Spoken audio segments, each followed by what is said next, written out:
We're running a bit long, so let's real quick. This is kind of interesting to me, and I actually agree with this. Why is it you should never spend more than $150 on a video card for a PC, obviously?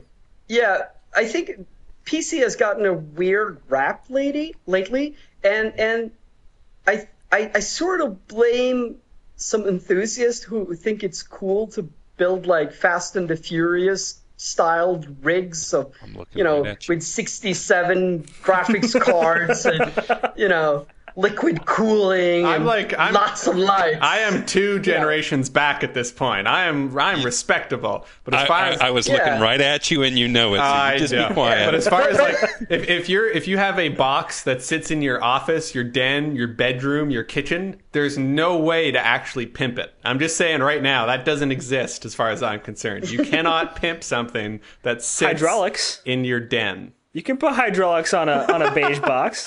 Bump that shit. I think it's a lot of fun that people do that. The problem is that the way it's meant to be played is a little bit screwed up. Because most games today on the PC are ported to consoles, right? And just give you a little bit of a number here. A graphics card that I have at home, which is about a year and a half old, and I bought it for a little over $100.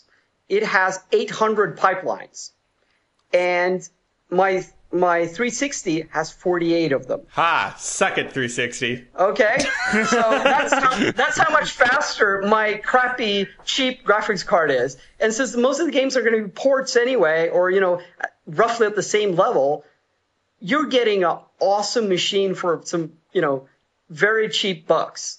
And I think that if you already have a machine, if you just buy a new motherboard, new memory, new CPU, and new graphics card, keep the box, keep the power supply. You don't need a faster DVD. I'm telling you. Then you can get a quad core machine with a really good performance. For $500-600. Wouldn't you say that the rat race? Wouldn't you say the rat race for graphics cards is kind of across the board for component PC builders? I mean. Yeah, again, but everybody's going to hate on me for this because I'm running on a Mac and I just kind of buy whatever Steve Jobs tells me to. But you can say the same thing for CPUs. You can say the same thing for whatever the fancy pants motherboard is nowadays. Yeah, but I would say that's a major shift that has happened in the last few years.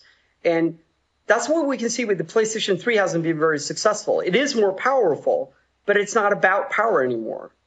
That's actually the problem, is that people don't buy powerful PCs anymore. They buy these netbooks and they buy laptops and they use it for different things. And game development has this problem right now that it's always been, we can't do this, we can't do that because we don't have the horsepower to do it. We need more memory. We need more, CPU cycles. We need more graphics cards. And now we're at the point where that's not the problem. The problem is we have to make all the graphics to put in the graphics card. Remember when John Carmack was the shit? He was the man like a couple of years back. Why was that? Because he was the only guy who could make 3D graphics look awesome. He could write an engine. Today, you can write an engine pretty easily. It's not super easy, but if you look at a really awesome team, they're going to have 5 guys working on the engine, and then they're going to have 150 guys putting all the art assets together. What's expensive?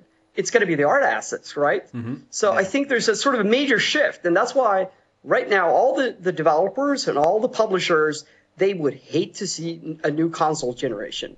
Because please don't make us pay more to develop games, right? Yeah, it's like don't make us fill more pipes. Like we're at the limit as it is, right? Yeah, and that's totally true. And you talk to any developer, and art assets are a huge problem for sure.